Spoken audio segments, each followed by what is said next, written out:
ভাবতে পারো, একজন মানুষ নিজের বোনের কঙ্কাল কাঁধে করে ব্যাংকে নিয়ে গেছে।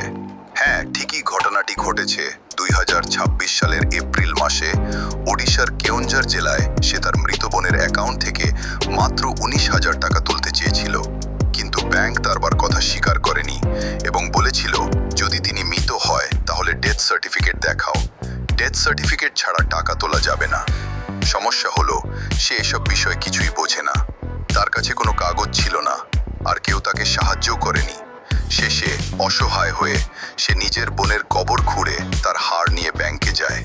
তখন ব্যাংক স্টাফরা পুলিশ ডাকে এবং পুলিশ ঘটনাটা তদন্ত করলে সব বুঝে তাকে সেই টাকা পাওয়ার ব্যবস্থা করে দেয়। ভাবো ভাবো, একজন মানুষ কতটা বাধ্য হলে এমন কাজ করতে পারে। এই ঘটনা দেখায় সিস্টেম আছে, কিন্তু সেটা সবার জন্য না। এটাই ভারতের বাস্তবতা।